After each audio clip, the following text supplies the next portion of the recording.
మీ business ఏదైనా మీ ఊర్లో promotion చేయాలంటే అది సుమన్ టీవీతోనే సాధ్యం. ఇప్పుడే సంప్రదించండి.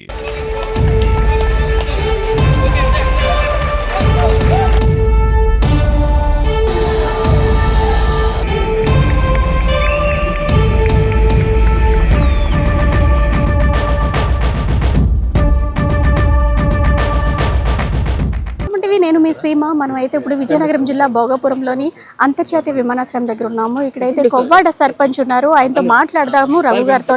అంటే ఇక్కడ ఎయిర్పోర్ట్ రావడం వల్ల ఏ విధంగా ఉంది ఏంటన్నది ఆయన మాట్లాడి తెలుసుకుందాం రండి. సార్ నమస్తే సార్, మీ పేరు? నా పేరు రఘు అమ్మ. నేను పోస్పాడ మండలం కొవ్వాడ గ్రామ సర్పంచ్. మా ప్రాంతానికి ఈరోజు అంతర్జాతీయ విమానాశ్రయం రావడం, ఈ అంతర్జాతీయ విమానాశ్రయానికి అల్లూరు సీతారామరాజు గారి పేరు పెట్టడం మేము చాలా ఆనందంగా ఫీల్ అవుతున్నాం. అంతర్జాతీయ విమానాశ్రయం రావడం వల్ల మా ప్రాంతంతో పాటు శ్రీకాకుళం, విజయనగరం, వైజాగ్ 3 జిల్లాలు కూడా చాలా అభివృద్ధి చెందబోతున్నాయి. అంతర్జాతీయ విమానాశ్రయం రావడం వల్ల అంతర్జాతీయ విమానాశ్రయానికి అనుసంధానంగా చాలా పరిశ్రమలు రాబోతున్నాయి. అంతేకాకుండా అంతర్జాతీయ విమానాశ్రయానికి అతి సమీపంలోనే గూగుల్ కంపెనీ కూడా రాబోతుంది. అంతేకాకుండా అనేక ఐటీ పరిశ్రమలు రాబోతున్నాయి. అంతేకాకుండా అనేక అగ్రికల్చర్ బేస్డ్ ఇండస్ట్రీలు కూడా రాబోతున్నాయి. అంతేకాకుండా స్టార్ హోటల్స్తో పాటు, స్టార్ హాస్పిటల్స్తో పాటు, స్టార్ షాపింగ్ మాల్స్తో పాటు అనేకం కూడా మా ప్రాంతానికి రాబోతున్నాయి. వీటన్నిటి ద్వారా మా ప్రాంతంలో వేలాది మందికి ఉపాధి అవకాశాలు కూడా రాబోతున్నాయి. ఇంత పెద్ద అంతర్జాతీయ విమానాశ్రయం మా ప్రాంతానికి రావడం, పల్లె బస్సు కూడా తిరిగిన ప్రాంతంలో ఈరోజు అంతర్జాతీయ విమానాశ్రయం రావడం కూడా మేము చాలా గర్వంగా, ఆనందంగా ఫీల్ అవుతున్నాం.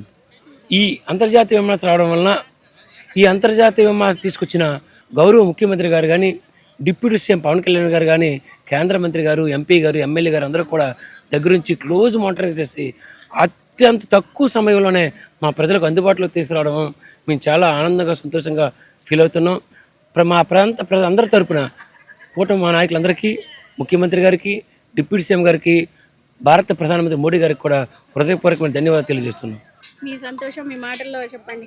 ఉత్తరాంధ్రకి ఒక బంగారు భవిష్యత్తును అందించినటువంటి కూటమి ప్రభుత్వానికి ముందు మా ధన్యవాదాలు. ఎందుకంటే కూటమి ప్రభుత్వం మా సర్పంచ్ గారు చెప్పేటట్టు ఇక్కడికి ఒక ఆటో కూడా రానటువంటి ఏరియాలోనూ అంతర్జాతీయ విమానాశ్రయం తీసుకురావడం అనేది చాలా ఒక ఉత్తరాంధ్ర ప్రజలందరికీ కూడా ఒక వరం లాంటిది. కాబట్టి దీన్ని వినియోగంలోకి వచ్చిన తర్వాత ఇక్కడ అన్ని రకాల కూడా భూముల రేట్లు కానీ, లేకపోతే ఇండస్ట్రీలు కానీ అనేక రకరకాలుగా బంగారు బాటలు ఇక్కడ పడతాయని చెప్పేసి మాకు అందరికీ ఆలోచన ఉంది.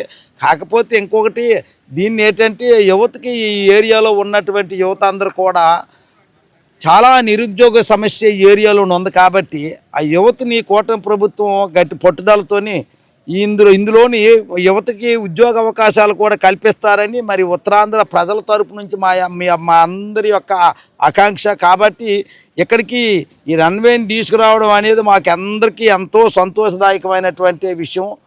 మరి ఉత్తరాంధ్ర తరపున ప్రజలందరూ కూడా కూటమి ప్రభుత్వానికి రుణపడి ఉన్నారని తెలియజేస్తున్నా. చూస్తున్నారు కదా, ఇక్కడైతే ఊరి ప్రజలు అలానే నాయకులు కూడా చాలా ఆనందాన్ని వ్యక్తం చేస్తున్నారు. అంటే ఒక ఆటో లేదా ఒక బస్సు కూడా రావడానికి కూడా వీలు లేని ప్రాంతంలో ఇలాగ ఇంటర్నేషనల్ ఎయిర్పోర్ట్ని ఇక్కడ పెట్టడం నిజంగా చాలా అభినందనీయము. ఇలా అంటే దీనివల్ల చాలామంది కూడా లబ్ధి చేకూరుతుంది. అలానే ప్రజలకు కావచ్చు, అలానే నిరుద్యోగులకు కావచ్చు, ఇక్కడైతే ఉపాధి అయితే లభిస్తుందని అయితే మేము చాలా ఆశాభావం వ్యక్తం చేస్తున్నాం. అయితే వీళ్ళందరూ అయితే చాలా సంతోషాన్ని వ్యక్తం చేస్తున్నారు. అంతేకాకుండా ఇక్కడ ఎయిర్పోర్ట్ రావడం అంటే ఇలా తొలిసారిగా విమానం ఇలాగ ఎగరటం నిజంగా చాలా అద్భుతమని చెప్పొచ్చు. ఎన్నో ఏళ్లగా ఎదురు చూస్తున్న కళ ఈ రోజైతే కళ నెరవేరిందని అయితే మనం చెప్పొచ్చు. సీమ, సుమన్ టీవీ, విజయనగరం.